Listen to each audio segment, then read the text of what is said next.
Alright, what's up everybody? Totally different video style today, but I think it's a video that needs to be filmed. Recently my channel's grown a fair amount. It's not a big channel, obviously, and it probably never will be because I don't follow trends enough to do that or care about production quality enough in order to do that, but I don't really care to, and that's why I don't do it. So typically, the videos that I make and the training methods and philosophies that I discuss in depth on the channel are for intermediate or advanced lifters. What the channel's purpose is to help bring back the training fundamentals and principles and methods that actually work really well for bodybuilding once you're at that intermediate stage. In order to get to the intermediate stage, you have to have like the basic fundamentals down, and that's what I want to talk about today, because obviously as my channel's grown, there's more beginner lifters that are viewing the channel, and I want to make sure that you guys can actually reap the rewards of the training methods that I talk about, and I want to make sure you're not missing the bigger picture trying to learn and practice some of the stuff I talk about, because if you don't have these 10 things down, the stuff that I talk about doesn't really have a ground to stand on. It won't really change anything if you don't have these down. So let's get right into the video. The first one I have is a lack of focus. A lack of focus shows itself in various ways. A couple examples of this would be something like a frequent lift rotation or program hopping frequently, or just focusing on the kind of the wrong things. Like if you want to grow, some of the most important things to focus on are just going to be consistency, effort, desire, pushing yourself outside your comfort zone. And as long as you have a half-decent program, you'll at least get growing as a beginner. And if you can't even get that, it's probably due to a lack of focus. Usually, like I said, this shows itself with symptoms like program hopping and frequent lift rotation. So if I'm talking to somebody, say at the gym, and I suggest that a preacher curl is good for them, and they should stick to that for 6 months and just see what happens, and then a month later they're doing something entirely different, they've changed their split entirely, they just have a lack of focus. They're afraid to commit to something. It's a fear of commitment, and that's ultimately what the issue is. And there can be various reasons for that. It could be just people are too drawn to the flashy objects. It could be people are too, they get too bored sticking to the same thing over and over again, or once something gets hard, they decide to switch things up. So lack of focus is going to be the biggest thing, or one of the biggest 10 things that prevents a beginner from getting to that intermediate stage of lifting. So stay focused on what you're doing. It sounds extremely simple, but a lot of people kind of mess this up. What you have in front of you is a perfect opportunity to maximize growth. So as long as your program's half decent and reasonable, just follow that and stay focused on that, and that will do better than trying to constantly find a program that's better and better and better if you haven't even got past that beginner stage yet. So stay focused on what you're doing, stay focused on what's in front of you, and mastering a lift that's B tier is going to be better than trying a bunch of different A or S tier lifts for no apparent reason. The next one is going to be an attitude flatline, and basically what I mean by this is these are lifters that don't change their attitude when they go from their day-to-day life into the gym. They're kind of always they're always in the same mood. If you're somebody like this, you're probably not going to make great gains, and you're probably not going to make it to the intermediate stage, or definitely not beyond that. And the reason for that is because you kind of have to tap into like the depths of your mind to push yourself into like a more aggressive, more assertive person. And a lot of people aren't naturally like this, so it comes easier to some people than others, especially people that have a history in sports and athletics. You'll have a much easier time tapping into this since you had a team to support you and kind of show you the way, whether it was in middle school, high school, college, or if you played recreationally or whatever. Former athletes always have an easier time making gains. It's not because of genetics, and it's not necessarily because they have an edge when it comes to just general strength or at least a baseline of cardio. Like, yeah, those things help, but a lot of it's psychological. They just have an easier time tapping into that more aggressive, assertive attitude that a lot of people that don't participate in sports have a hard time tapping into. So what are you going to do here? Well, you can learn how to tap into that mindset. You can learn how to do that by watching other people lift and actually challenging yourself to lift as hard as they do.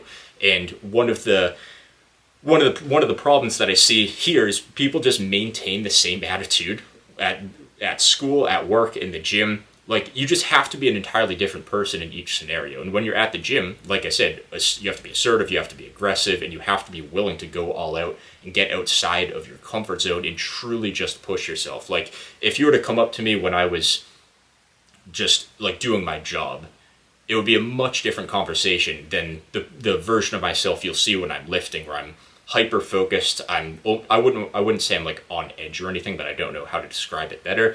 But I'm just, like, I'm ready to throw some weight around, and that's That's the difference. You have to be able to tap into, as Eric Bugenhagen would say, the mindset. And ultimately, he's spot on with that. It's just not a tangible thing that you can sell, so it didn't really catch on aside from his kind of niche community, which is unfortunate. It's kind of something that you have to learn through seeing other people do than just hearing somebody talk about it. So don't just listen to me, go watch people train. Just type in like Tom Platz doing a set of incline curls or Tom Platz doing squats, and then compare that to how you train. And I'll touch a little bit more on that when we get to one of the later ones here. This video is also sponsored by Boost Camp and Barbell Apparel. Boost Camp is where all of my programs are. I have a couple free programs and a couple paid programs. If you want to use my free programs, download the app, the link in my description. You can check all of them out. If you want to use the paid programs, you can use the code BASEMENT. You'll get 2 weeks free on the premium subscription. You can use all the paid programs that I have, and give it a shot. I think you'll love them. And then check out Barbell Apparel too. Check the link in my description. You can see the collection of all the clothes that I wear right there, including the Frontier flannel. Absolute beauty. Absolutely love this thing, and their jeans are incredible.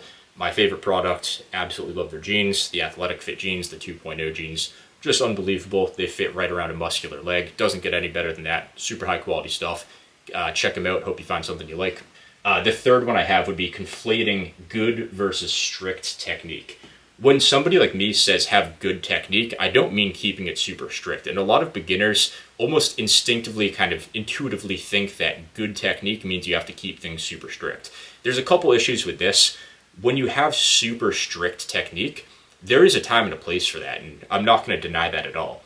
But it's much harder. You're making things harder than it needs to be. When your technique is super strict and you're focused on controlling a weight through the entire range of motion, especially a lift that's a little bit less stable, that all of that focus you're putting into keeping a lift super strict is going to take away from your intensity. And when your intensity and your effort is super high, you're going to push yourself outside of your comfort zone just by the nature of that. So you don't have to worry about being super strict. And of course, there's somewhat of a fine line here, but ultimately the way I see strict technique is it's an advanced technique. It's for people that have excellent bodily control. They have very good mind-muscle connection, as I'll say it, which is somewhat of a flawed way of viewing it. But ultimately, when people have super strict technique and are able to make gains that way, it's usually the more advanced guys that are getting a little bit more out of less weight. They know exactly what they're doing, and if you're a beginner, you're just going to be moving super slow, and in most cases, you're just going to get smacked by a short bias resistance profile and call your set there because you're not using enough oomph to kind of get through that entire movement. So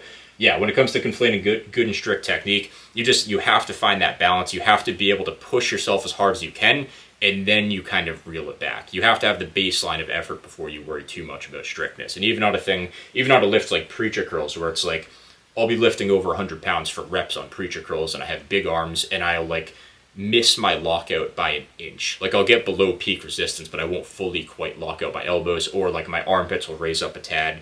And then people are saying like, oh, well, your form isn't perfect. You're not getting a full lockout. You're not doing it super strict. And I'm like, well, you're kind of missing the bigger picture here. When I'm talking about good technique is doing things like using just enough cheat to just get through the concentric, at least the harder portion of it, not enough to make it easy. It's things like getting through peak resistance without a whole ton of cheat. I know there's a kind of similar, but it's using strict enough technique to where you're targeting the muscle you're trying to target, but using just enough cheat to allow yourself to not be limited by parts of the range of motion that are disproportionately harder due to maybe a short biased resistance profile or a short biased internal strength curve. So that's why you never see super jacked people doing strict barbell rows.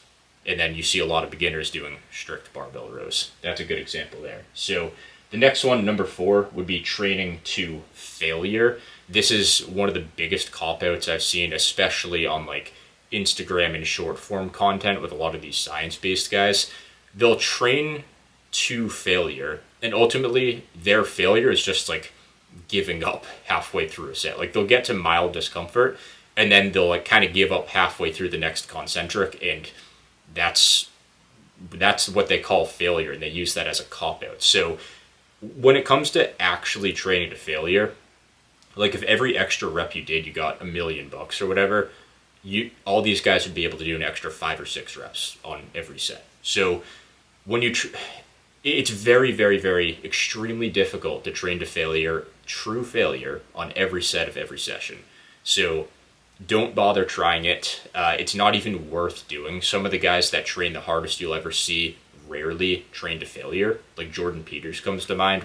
If you were to scroll through his Instagram and look at his sets, for the most part, he trains to 0 RAR, and he trains harder than anybody you've ever seen. So I think that's a pretty good example in itself, that you don't actually have to train to failure in order to get good gains. I'm not saying to never train to failure, and there's absolutely movements where you should, because failure is different on a movement by movement basis. Like a short biased single arm cable strict curl, when you hit failure on that, it's just because the resistance profile is going to smack you at the top, compared to something like, say, a deficit stiff leg deadlift, where the resistance profile matches with your strength curve internally and with the muscle strength relative to how long the muscle is at that given point in the range of motion.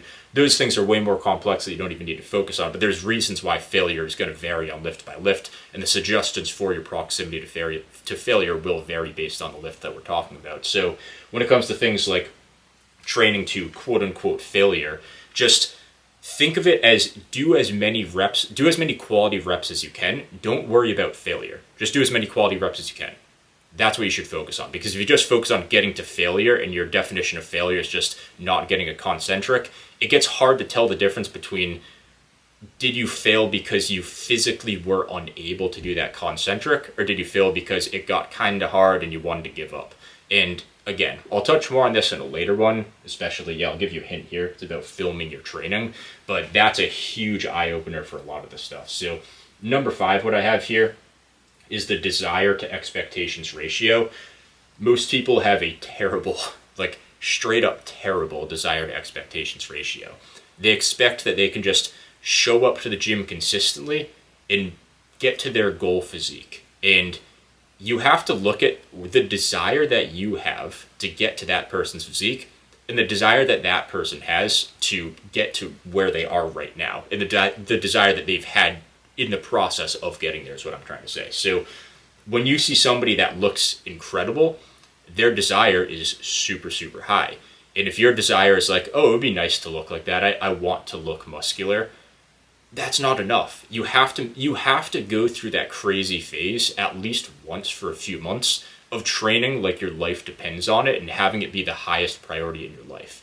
Like, I'm not saying everybody has to do that, but you have to adjust your expectations accordingly based on your desires, or you have to change your desires to meet what your actual expectations are. So, for an example, and I know people will give all sorts of excuses to this, and I'm not saying that there's no validity to these excuses at all, but when I first got involved with lifting, my expectations were super high, and I had a lot of self-doubt, and I still do, and that's kind of a motivating factor for me to keep me going. It's to prove myself wrong and show that I can do more than I probably believe that I can do. But there are times where I used to work super late, and I would go to the gym at 9-10 p.m. and stay there for an hour and a half, 2 hours, which is overkill, and you don't need to do that.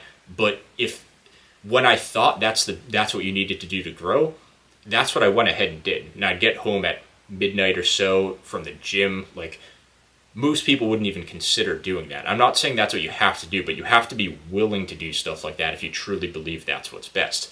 Whether it is the best or whether it's suboptimal or whether you burn out doing that is a whole other conversation. But your desire has to be to the point where you would do anything in order to make that kind of progress. Like, I'm somebody that I maybe would have done that Rich Piana 8-hour arm workout when I was a beginner if I didn't have enough people telling me that it was probably a bad idea. Like, that's the type of desire you have to get to if your expectations are super high. So whether you adjust your desire to meet your expectations, or you just bring your expectations down and you say, well, maybe becoming an intermediate advanced lifter isn't for me, I just want to look like a late beginner. Just do what you truly want to do. But if your expectations are high and you genuinely want it, bring that desire up higher. That's all I'm trying to say here. So number 6, there's a disconnect between you and your idol / your goal physique. A lot of people have a goal physique. For some people, it's somebody that was like in a movie. For some people, it's a fitness influencer or another influencer, someone they know maybe in real life that just happens to be jacked. And a lot of the time what happens here is people almost idolize that goal physique so much to where it almost sets them back. And there's such a disconnect between the two that they almost treat that person or that physique like a god level that's just unachievable for them. And of course, there's going to be some conversation around, oh, well, you need to have specific genetics, or maybe that person's on PEDs. But generally speaking, as long as you have a somewhat reasonable, preferably naturally achievable goal physique in an influencer, pro natural bodybuilder, a jacked friend that's natural and trains hard, you shouldn't put them on a pedestal, because then you just, the fact of putting them on a pedestal, you're automatically elevating them above you when it's something that you, in all likelihood, could achieve. Of course, there's more nuance to that, obviously, but a lot of the time people will hold themselves back just by thinking that what they want is so far out of their reach, and they'll just kind of be in awe of that physique while forgetting to focus on their actual training themselves. So that one's very abstract, obviously not a whole ton of point spending too much time on that, just some food for thought there. Number 7, what I would say, this one people talk about all the time, but I figured it's still worth talking about since it honestly does apply to this top 10 list. If you're influenced by fads, like if you're somebody that got super obsessed with length and partials, if you get super obsessed with being afraid of fatigue and keeping reps in the tank, if you got super obsessed with powerlifting, I can tell you that from somebody that's been through that before, especially when it comes to like powerlifting and power building back in the late 2010s, that holds you back because you don't actually commit to anything. Fads have an expiration date, and your training approach, your training method, and your training philosophy, while it will evolve over time, you can't set an expiration date just simply by following a fad. It doesn't make sense. So if you're like, okay, well, I'm getting into lifting in 2025, and the fad right now is to do super low volume, upper lower, not train near failure, and just minimize fatigue, and I'm afraid to train hard, then okay, like, cool, maybe that works for a little bit, but if you want to actually stick to something for the long term, you have to do what has worked historically and what everybody actually did to get to the point where the people that you want to emulate, you want to do what they did to get jacked. And of course, that's going to slowly evolve and refine over time too, but I'm talking about fads here. If we're talking about something that's just extremely different from what is normally done, and you're just chasing these fads, that's going to hold you back because fads have expiration dates, like I said a few minutes ago. So if you're constantly doing whatever the industry is telling you to do, that will not allow you to commit to something long-term and actually become exceptional in something. Keep in mind that fads are usually created by content creators. You can think about it in a similar way to like the fashion industry, where people are like researching things and figuring out this exact formula to be able to predict what the next fashion fad will be, so companies can get on top of that and start creating their products ahead of time. Like, they know that that certain things are going to expire, and your training philosophy, your training method, that should stand for the test of time. Like, that should stay with you forever, slowly being refined over time, not jumping back and forth between one side of the spectrum and the other. So try not to get influenced by fads. It's a tough one with a lot of social pressure, which does make it a little bit trickier. So you kind of just have to tune out the noise and listen to yourself. I would also say when it comes to fads, you have to watch out for content creators on this one. And I know that sounds hypocritical coming from a content creator myself, but if you look at my portfolio, aka all of the YouTube videos that I have, you'll see they all relate. They're all under the umbrella of an overarching philosophy that you can clearly tell if you just watch 10, 15 of my videos. You'll understand 80 or 90% of it, and the rest is just kind of like bonus points and tidbits filling out the rest of that bigger picture. So most content creators, especially the guys that are chasing views, chasing likes on short form platforms like TikTok and Instagram, they're just going to say what people want to hear, or at least they're just going to talk about the topics that people want to hear about. So it's not a bad thing to learn from these guys all the time. Like, they can have good, valuable information, but a lot of the time these super short form, trendy, science-based, whatever type of guys, they're just focused on being right. They're just focused on one-upping the other person that happens to be within their little circle, and they're more focused on themselves than they are the people that actually watch their content in the first place. They're just people that take advantage of trends and fads, is what I'm trying to say. Number 8, this is where it gets pretty important.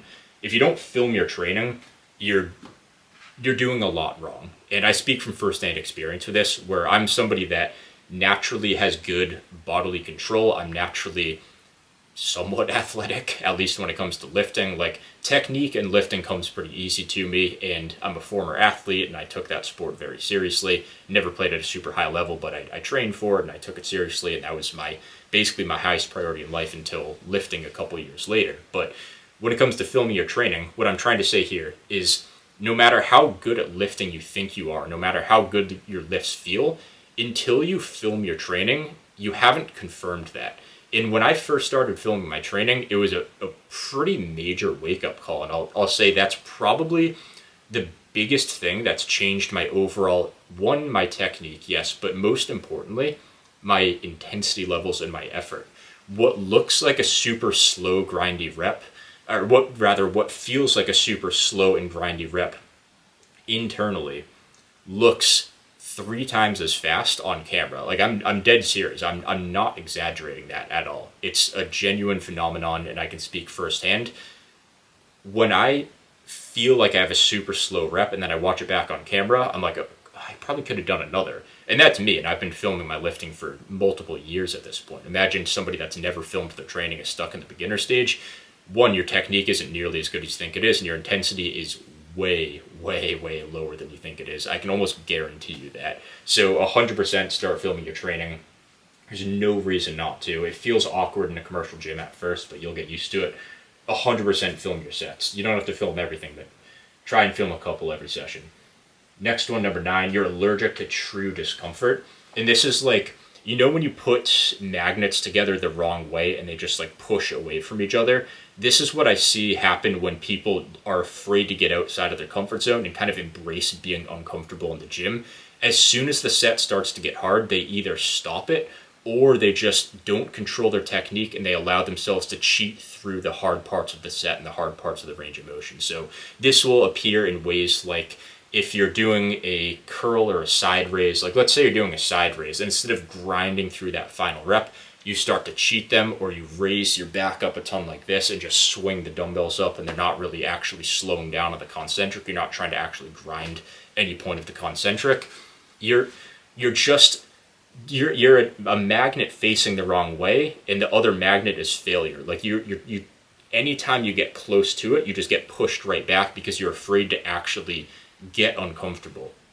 And this is what I would even go to say here. Like, I would even go a step further and say, you should, in a lot of cases, actually seek out discomfort and actually seek out a true challenge. Like, you should seek kind of like, I'm not saying you should be a pump chaser and just chase the burn feeling, but there's a hint of truth to that. Like, you should kind of chase those uncomfortable sensations in the target muscle. And of course that can be taken to an extreme where if you're just doing sets of 30 to get a pump and feel that burn, then that's probably counterproductive, and I'd suggest going with lower reps. But you should want to do those high reps. Like, just to put it in perspective, if you're somebody that, say you wake up early to go to the gym, you wake up, you get your gym bag ready, you put your gym clothes on, you go all the way to the gym, you do your warm-up sets, you load all the weights on the lift that you're doing, and then you get ready, you do your first working set, and then you get 4 reps shy of failure, and then you let your technique break down. Like, just think about that for a second. You did all that work to get so close to what would be a potent set, and then your fear of getting uncomfortable and your inability to leave your comfort zone just stops you short when you've already put so much time and commitment into just getting to that half-hearted working set. So take those few seconds, get outside of your comfort zone, and just push yourself. And it's really as simple as that. So Athlete X said it, and I know it's kind of a corny quote, and I've said this a handful of times on the channel, but get comfortable getting uncomfortable. That's honestly something I lived by in the first couple of years of my training. It really does make a big difference, in my opinion, if you're afraid to get uncomfortable. And then the last one I'd say, it's a fear of fatigue. I just put out an Instagram post on this the other day, but there's a fad going on right now about fatigue. And it's a factor when you're more advanced, but the irony of the people talking about this is they're chasing views. And if you're chasing views, you're chasing the majority of the consumer of that type of content, and the majority of the consumers of fitness content, guess what, are beginners. So their message that's technically true is just going to the wrong crowd, and it benefits their page, whether it's through engagement, whether it's financially, and usually in most cases both. I would caution you on worrying about fatigue, because One, it's really not an issue for beginners. Like, a beginner isn't going to overtrain. Even most intermediates aren't going to overtrain. It's a very hard thing to do. But what I would say is, if you approach your training from a perspective of fatigue, you are not going to be training in a mindset that's conducive to gains. You're going to hold yourself back. If you're worried about fatigue in the first place, how are you expected to get to that mindset that you need to get maximum gain? This will sound controversial to a lot of people, but I think the fact that what I'm about to say is controversial right now is just it's kind of an eye-opener to the basically the time frame we're in and the phase we're in the fitness community. I would, if I had two beginner lifters that I was in charge of training, and one person I warned of the downsides of fatigue, and one person I told them fatigue is a good thing and you want to make yourself fatigued, I would put my money on the person that I told to chase fatigue and making better gains. I would. Like, that, I think that in itself is just such an it's such an eye-opener to how worried the fitness community has become over something like fatigue, and most of the people warning about it aren't big. They just don't understand that it's just not that much of an issue. And one of the things about fatigue is it's not going to kill you. Fatigue won't kill you.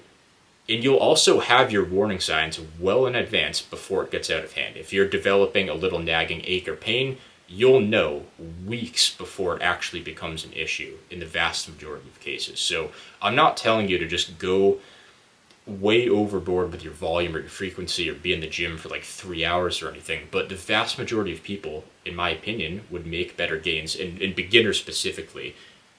I think they'd make better gains going headfirst and chasing like high fatigue, high stimulus lifts than even contemplating that fatigue is an issue. So I'll keep it as simple as that.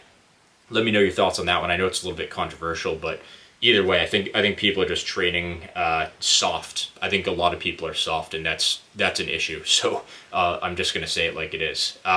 That's all I've got for today. If you guys have any questions, anything you want to cover, let me know, and I'll see you guys in the next one.